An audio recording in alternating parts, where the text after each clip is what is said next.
प्रिय मित्र, पा गए सच्ची गाल कार्यक्रम में नीति वचन जे 24वें अध्याय के पूरो कियो हो। अॼु पां नीति वचन जे 25वें अध्याय जो अभ्यास करे वारा आहियूं। नीति वचन जो पुस्तक 25मो अध्याय ने तंहिंजी पहली ने 2 कलम पां सुणो। ही पण सुलेमान जा नीति वचन आहिनि कि जंहिंजो उतारो यहूदिया जे राजा हिजकिया जे माण्हू कयो हो। कोई बाबत गुप्त रखणी, इन में देव जो महिमा आहे, पण कोई ॻाल्हि जो पतो गोती करणो, इन में राजा जो गौरव आहे। मित्र, मात्र सुलेमान जा नीति वचन नहीं, पवित्र बाइबल में लेखे में आवल हरेक वचन प्रभु यीशु ख्रिस्त विषय जणाइए था। योहान अनुसार शुभ संदेश जे 5वें अध्याय जी 39वीं कलम में प्रभु यीशु ख्रिस्त चवनि था कि अहीं शास्त्र जो वाचन करियो था, कारण अहीं अहिड़ो चओ था ने मनो था कि इन में जानुज सार्वकालिक जीवन मिले थो, शाश्वत जीवन मिले थो, पण वो शास्त्र था मुझे बारे में साक्षी पूरी था। हाँ मित्र, जॾहिं बाइबल जे वचन जो मनन करी इनके पारियूं था तॾहिं ज़रूर जीवन मेळवी सघूं था। मित्र, 2 कलम में जणायो आहियो कि गुप्तता में महिमा आहे ने कोई ॻाल्हि जो पतो मेळवणो, इन में राजा जो गौरव आहे। हिजकिया जा माण्हू नीति वचन जे उतारो कयो, पण इन से महिमा थियो, कारण जेतिरा उहो वचन वाचियो उहो मिड़े ईश्वर वटि आया। जॾहिं ईश्वर जे वचन जो ध्यान से मनन कयूं था तॾहिं घणे शिक्षण मेळवी सघिजे थो। नीति वचन 25 कलम। जीअं आकाश जी ऊंचाई ने पृथ्वी जो उनाण, तीअं राजा जो मन ऊनो आहे। हिते राजा विषय जणाए में आयो आहे, पण पां राजा जे दृष्टांत से हिन प्रमाणे चई सघूं कि घणे वार राजा जी राज्य हलाई जी रीत पां सम्झी सघूं नथा। राज्य सत्ता जी रीत फक्त हिकिड़ो ज राजा जाणदो वेठो, कारण राजा जी राज्य सत्ता पुठियां घणे वॾो रहस्य वेठो। मित्र, हिन जे प्रमाणे प्रभु यीशु ख्रिस्त जे मार्ग विषय ने इच्छा विषय पां जाणो नथा। तंहिं छतां ईश्वर जी योजना ने ईश्वर जे इरादे पां परियां वञी सघूं था। ईश्वर पंहिंजो वचन पंहिंजे जीवन लाइ पूरो कईं था। बाइबल में यसाया जो पुस्तक 55मो अध्याय ने 9वीं कलम में जणायो आहियो कि जीअं आकाश पृथ्वी નું ઊંચા અહીં, तीं मुंहिंजा रस्ता आंजे रस्तेનું ने मुंहिंजा विचार आंजे विचारનું ઊંચા અહીં। मित्र, माण्हू पंहिंजे हृदय में जेको विचारे थो ने मन में जेको कल्पना करे थो, अहिड़ी कल्पना ने विचार ईश्वर जा नथा वे। पण प्रभु जॾहिं पंहिंजे जीवन में कमु करे ला मंगे था, तॾहिं वचन प्रमाणे उन जी इच्छा पंहिंजे जीवन में पूरी थिए थी ने माण्हू ईश्वर जे मन के पारखी सके नथो। नीति वचन 25मो अध्याय 4 ने 5वीं कलम। रूपे में जा मेल कपी वेझो तो इन में जा गारींदन ला वासण निपजे था, तीं राजा वटे बूंदे के छिटा करियो तो इन जो राज्यासन नीकी में स्थिर रहंदो। रूपो एतिरे चांदी में जा खासी वस्तु बनाई सघिजे थी, पण चांदी तंहिंजे असल रूप में मिली सके नथी। मित्र, आंखे ख़बर हूंदी कि हरेक धातु के गारी ने शुद्ध करे में अचे थी, तंहिंला चांदी के गारी ने शुद्ध करी इन जो उपयोग करे में अचे थो। चांदी के इन जे मूल स्वरूप में जा गारी ने अशुद्ध मेल छिटो करे में अचे थो। अहिड़ो हिते लिखे में आयो आहे। जो हिन प्रमाणे करे में न अचे त अशुद्ध चांदी में जा बनेली वस्तु आकर्षक ने खासी बनी सके न। इन जे प्रमाणे राज्य में जा જ્યાં સુધી ભૂંડા માળું पर्या थिए नथा, ત્યાં સુધી રાજ્ય સ્થિર થઈ શકે નથો। મિત્ર, હિતા રૂપો ને રાજ્ય બોય દ્રષ્ટાંત થઈ, જોકો પાંજી હૃદય जी इच्छा ने हृदय जी शुद्धता માટે ચેતવણી દીએ था। मित्र, જ્યાં સુધી પાંजे हृदय में अशुद्धता ने पाप जी गंदकी वे, ત્યાં સુધી પાંजो जीवन अशांत, अस्थिर ने डोराયેલો રહેતો। हृदय जी अशांति ने अजंपो छीटो करीने प्रभु यीशु ख्रिस्त जीवन के खासो बनाई सकें था। जो अहीं हृदय जी शांति ने आनंद खुशी मेळवेला इच्छा रखंदा हो तो प्रभु यीशु ख्रिस्त ते विश्वास करे जी जरूर है। उहा जे हृदय जी अशुद्धता ने अपवित्रता छेटी करेला शक्तिमान आहिनि। 25मो अध्याय 6 ने 7वीं कलम। राजा जी हाजिरी में छाती न कढ ने वॾे माण्हूअ जी जॻह ते उभो न रहो, कीअं कि जिन हाकिम के तू नज़रे ॾिठे आहे इन जी हाजिरी में तोखे नीचे उतारे में अचे, इन करता तोखे अहिड़ो चए में अचे कि हिते मथे अच, उहो वधो खासो आहे। माण्हू घणे वार अभिमान करे थो, मोड़साए में जीवे थो, પણ ईश्वर जो वचन अभिमान न करे जो जणाए थो। माण्हू पंहिंज पंहिंजी जात खे ऊचो स्थान में रखी सघे नथो। हिते कुलाए हिन प्रमाणे लिखे में आयो आहे। मित्र, हिते छठी कलम में जणाए प्रमाणे वॾे माण्हू जी जॻह ते उभो न रहेला जणाए में आयो आहे। कारण अभिमान का मुड़साई माण्हू खे नीचो पाड़े थो। 7वीं कलम में जणायो आयो कि राजा तोखे हाकिम करता पण नीचो उतारे, इन करता तू पिंड के निचले स्थाने लेख, पिंड के निंडो लेख, जेथी तोखे मान साथे ऊंचो स्थान ॾिने में अचे। पवित्र बाइबल में लूक अनुसार शुभ संदेश जे 18वें अध्याय जी 14वीं कलम में चवता, ईसू च्यो, आऊं आके चाहतो कि हू फरोशी न पण ही कर ओघराईंदल ईश्वर साथे सीधे संबंध में अचीने पंहिंजे घरे पाछो वियो।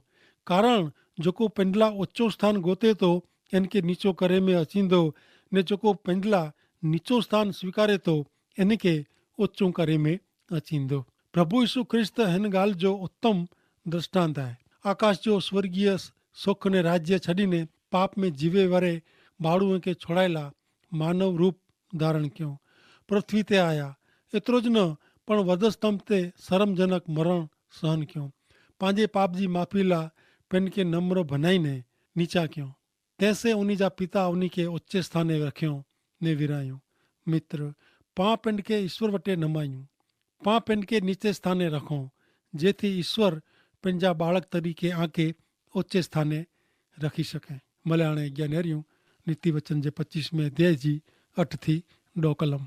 दावे में झपाटे ओतरी न पो, रखे तो जो प्रतिवादी तोखे शरमाए, तॾहिं कुरो कहणो उ तोखे सोझे न। तोजे दावे जे बारे में तोजे प्रतिवादी साथे ज ॻाल्हि कर ने ॿिए जी गुप्त ॻाल्हि उघाड़ी न कर।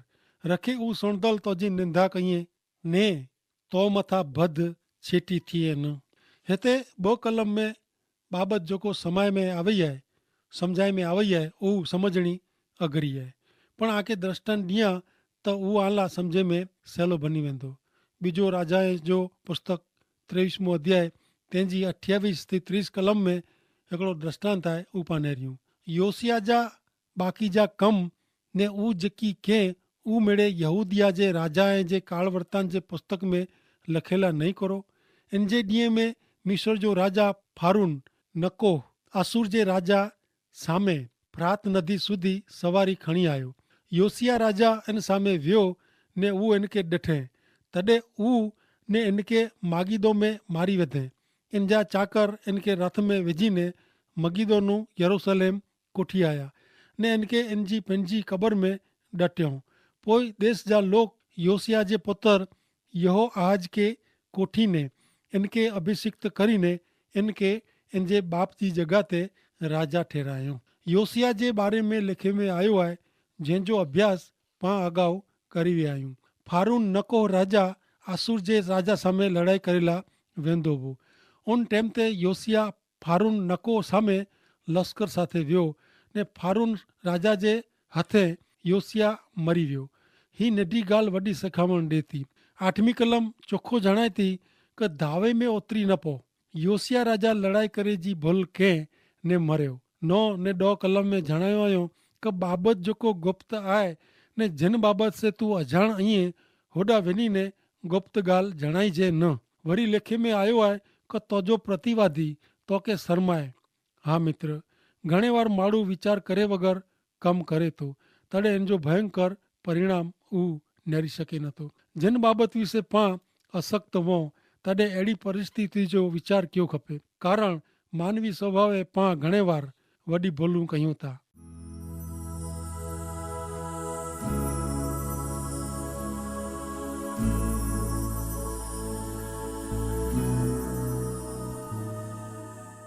ज्ञानेरियो नीति वचन जे 25वें अध्याय जी 11 ने 12 कलमूं। प्रसंग प्रमाणे बोलेलो शब्द रुपए जी टोपली में जाजे सोन जे फल जहिड़ो आहे। ठपको ॾींदल ज्ञानी जी ॻाल्हि आज्ञांकित कन में सोन जे कुंडण में चोखे सोन जे घरेणे जहिड़ी आहे। पां वाचियो कि रुपए जी टोपली में सोन जे फल जहिड़ो शब्द ख़ासि टाइम ते ॿोले में अचे थो। मित्र, घणे वार पंहिंजे मोह जा शब्द पंहिंजे आध्यात्मिक जीवन खे नुक़सान कयूं था। घणे वार अहिड़ो बने थो कि योग्य टाइम ते अयोग्य शब्द ॿोले में अचनि था ने तंहिं लाइ आंजा बोलेला शब्द आंजे आध्यात्मिक जीवन के असर करिए था।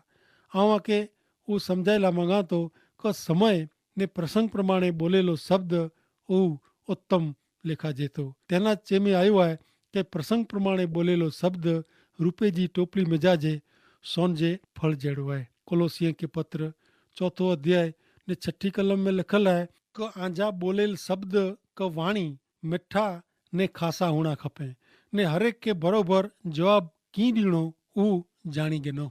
मित्र योग्य टेम ते योग्य जवाब दीणू उता प्रभु यीशु ने पवित्र आत्मा जणाइए तडे ज आंजो कुछणो खासो मिठो बने तो। 12वीं कलम में लिखे में आयो है क ज्ञानी माण्हू जी गाल आज्ञा की जे कन में सोन जे घरेणे जेड़ी है। मित्र ज्ञानी माण्हू जो ठपको ने सिखामण जीवन में उपयोगी बने था। हिन विषय पां अगाऊ पण सीखी विया आहियूं, पर मूंखे चयो खपे कि जेको आज्ञांकित आहे उहो ठपको ने सिखामण धिकारीअ नथा पण इन जो स्वीकार कयूं था, ग्रहण कयूं था। जी सोन जो घरेणो शरीर जो शणगार आहे तीं खासी सिखामण ने बोध उहो जीवन जो शणगार आहे। भले हाणे अॻियां नेरियूं नीति वचन जे 25वें अध्याय जी 13वीं कलम। फसल जे टेम में बर्फ़ जी थधक जहिड़ी लॻे थी अहिड़ो विश्वासु एलची इनके हलाईंदल के लॻे थो कीअं का उहो पंहिंजे धणी जे जीव के ताज़ो करे थो। मित्र जॾहिं घणे गर्मी वे ने वातावरण गरम बेचैनी जहिड़ो वे उन टेम ते जो आके डूंगर जी टोच ते कोठी वेंदे में अचे तव्हांखे कहिड़ो अनुभव थींदो। ऐं मञा थो क थधो वातावरण पंहिंजे हृदय के राजी करी ॾिए थो। हिते फसल एतिरे क खेतरवाड़ी जे कपणी जे दृष्टांत मथां जणाए में आयो आहे कि खेतर में कपणी जे टेम में थधो वातावरण घणे उपयोगी बने थो। इन जे प्रमाणे विश्वासु एलची इनके हलाईंदल के ख़ुशि करे थो, राजी रखे थो। हिते विश्वासी शब्द ते भार रखी में आयो आहे। जॾहिं कमु करींदल विश्वासु बनी रहे थो तॾहिं पंहिंजे जीवन लाइ पाण विश्वास अगत्य जो बनी रहे थो। पाण साथी जी हर एक व्यक्ति एतिरे घर में समाज में नौकरी धंधे में हर एक विश्वासु वे अहिड़ी इच्छा पाण रखूं था। विश्वासी हुणु उता उत्तम बाबत आहे, पण जॾहिं पाण ॿिए वटां विश्वासु जी आशा रखूं था तॾहिं उहो विश्वास पामे वे उहो पण अति ज़रूरी आहे। नौकर पंहिंजे सेठ के विश्वासु रहीने ख़ुशि रखे थो।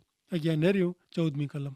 पिंड के मिलल बख़्शिश विषय जेको खोटी होशियारी वधाए थो उहो वरसाद वग़ैरह जे वॾर ने पवन जहिड़ो आहे। मित्र 14वीं कलम में ऐं जेको सुहियो इन जा व्यवहारू दाख़िला ऐं रोज़ सुणंदा हूंदा। हिते जणायो आहियो कि घणे अहिड़ा लोक आहिनि जंहिं वटि ईश्वर तरफ़ से केतिरी भेट ॾिने में अचे थी। दाख़िला तरीक़े कोई माण्हू ख़ासो लिखी सघंदो हुए, कोई माण्हू ख़ासो ॻाए सघंदो हुए, कोई व्यक्ति ख़ासो ॿोली सघंदो हुए। ईअं घणे वार घणे आवड़त वारी व्यक्ति पाण खे ॾिठे में अचे थी ने पाण खे ॾिठी आहे, पण केतिरी की अहिड़ी पण व्यक्ति वे थी जंहिं वटि कोई आवड़त का ख़ासी बाबत वे नथी छतां ख़ासो लॻे अहिड़े ॾेखाव जो ढोंग कयूं था। पण उहो वरसाद वग़ैरह जे वॾर ने पवन जहिड़ा आहिनि जंहिंजो कोई उपयोग थी सघे नथो ने अहिड़ी व्यक्ति जो कोई महत्व पण वे नथो। भले हाणे इहा नेरियूं नीति वचन जे 25वें अध्याय जी 15 थी अहिड़ो कलम सुधी।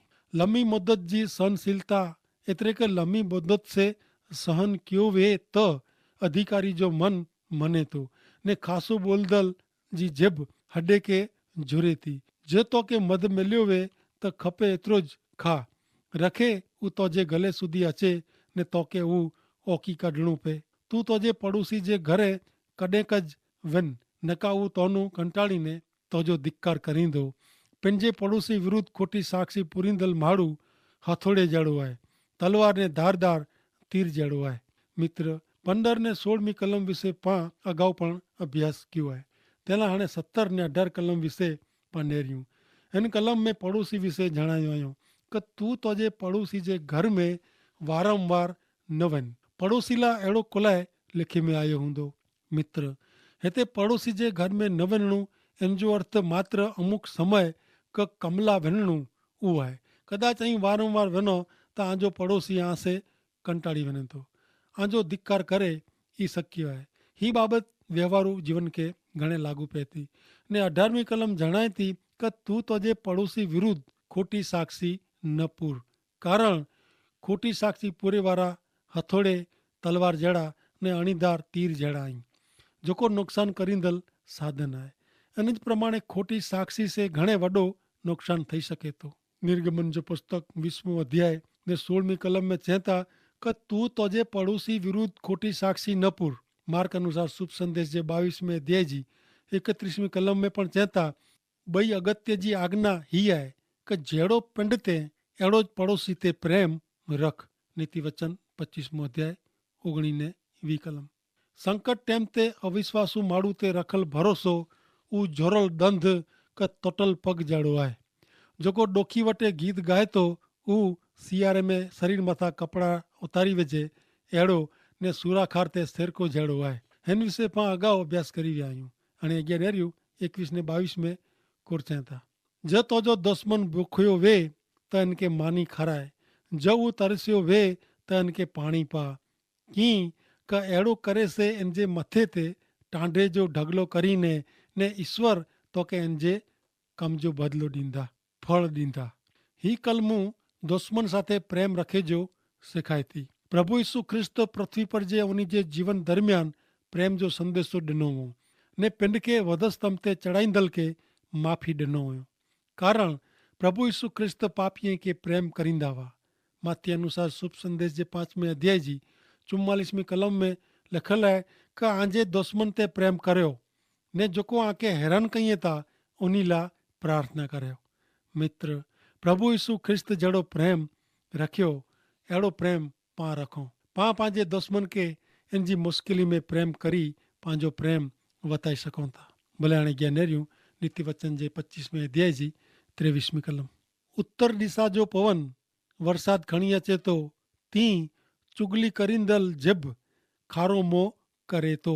मित्र, हिते चाड़ी करींदल विषय जणाए में आयो है। ही वाक्य ऐं ध्यान से सुणो। कॾहिं अहिड़ो बने तो कि खोटी ॻाल्हियूं ने अफवाह सुणीने माण्हू गुस्सो करे तो ने खार में माण्हू पाप तरफ़ वरे तो।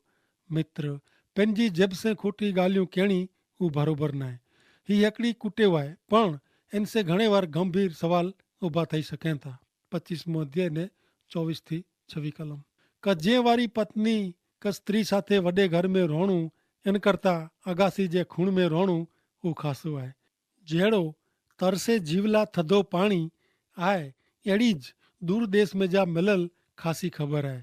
जहिड़ो डोरायलो तरा ने बेकार कम वग़ैरह जी वाह आहे अहिड़ो ज दुष्ट वटा खिसी वेंदल नेक पुरुष आहे। व्यक्ति जेको ईश्वर साथे संगत रखीने ईश्वर जी इच्छा प्रमाणे जीवन जीवे थी उहो व्यक्ति हमेशा पंहिंजे जीवन जी संभाल रखे थी। तंहिं लाइ उहो पंहिंजो स्थान किथे हुअणो खपे उहो ख़ासि रीते ॼाणे थो। 26वीं कलम में जणाए प्रमाणे नेक एतिरे न्याय माण्हू मूढे माण्हू वटा खिसी वञे था। गीत शास्त्र जो पुस्तक 1 अध्याय 1 कलम में लिखल आहे कि माण्हू जेको दुष्ट जी सलाह प्रमाणे हले नथो, जेको पापी जे मार्ग में उभो रहे नथो ने निंदा करींदल भेरो वीहे नथो, इनके धन्य आहे। हा मित्र, न्याय माण्हू जाणे था कि दुष्ट जी न पण ज्ञानी माण्हू जी सलाह गिनणी खपे। पापी साथे न पण ईश्वर जे बाळक साथे संगत रखी खपे। बीजो कोरिन्थियों के पत्र 6 अध्याय ने 15वीं कलम में जणाइए था कि ख्रिस्त ने शैतान कहिड़ी रीते सहमत थिए। विश्वासी ने अविश्वासी के कुरो लागे वळगे। जेको नेक ने न्यायी आहे उहो बूंदे भेरो न पण प्रभु जे बाळक साथे संगत रखे थो। भले हाणे छेल्ले 2 कलमूं नेरियूं नीति वचन जो पुस्तक 25 अध्याय ने 27 ने 28वीं कलम। घणे मद खेणू उहो खासो न आहे, तीं पंहिंजो मान गोतणू इनमें कीअं मान न आहे। जंहिंजो मन कब्जे में न आहे उहो खंडेर ने कोट वग़ैरह जे नगर जहिड़ो आहे। ही वचन हर एक व्यक्ति के असर करे अहिड़ो आहे। पोइ उहो स्त्री वे क पुरुष, जुवान वे क वृद्ध, हरेक माटे चेतवणी जहिड़ो आहे। व्यक्ति पंहिंजी इच्छा लागणी ने भावना के काबू में रखी सके नथी। इन जो जीवन कोट वग़ैरह जे नगर जहिड़ो आहे जंहिंजी कोई सलामती न आहे ने अहिड़े नगर जो रक्षण करणु मुश्किल बने थो। उन नगर जो क शहर जो बरोबर नियंत्रण थई सके नथो। माण्हू जो मन जॾहिं पंहिंजी जात मथां नियंत्रण विञाए थो तॾहिं इन जो जीवन असलामत स्थिति में अची पए थो। मित्र, ज અહીંયા જો નિયંત્રણ કરી શકંदा वो त उहो आंजे आध्यात्मिक जीवन जो परिणाम आहे। कारण कि ज आंजे जीवन में ईश्वर जी हाज़िरी हूंदी त ईश्वर आंजे जीवन के संभालींदा, काबू में रखी सघंदा। मित्र, पंहिंजो जीवन प्रभु जे हथ में सौंपणो घणे ज़रूरी आहे। कारण पाण अहिड़ी दुनिया में जीवूं था कि जिते चारे तरफ़ पाप जो सड़ो रेलो आहे। अहिड़े पाप विचे पण ईश्वर आंजे जीवन जी संभाल रखी रहिया आहिनि। उहो कोरो અહીંયા के नवाई जहिड़ो नथो लॻे। प्रभु यीशु ख्रिस्त आते प्रेम कयूं था, उहा ॻाल्हि उन जी संभार मथां साबित थिए थी। मित्र, प्रभु यीशु ख्रिस्त वग़ैरह जो जीवन नीरस ने सुखो आहे ने ईश्वर સાથે जो जीवन नीलो ने મીઠું आहे અને ઉ જીવન આંકે મિલે તે માટે ઈશ્વર પિતા આંકે આશીષ ॾियो। आमीन।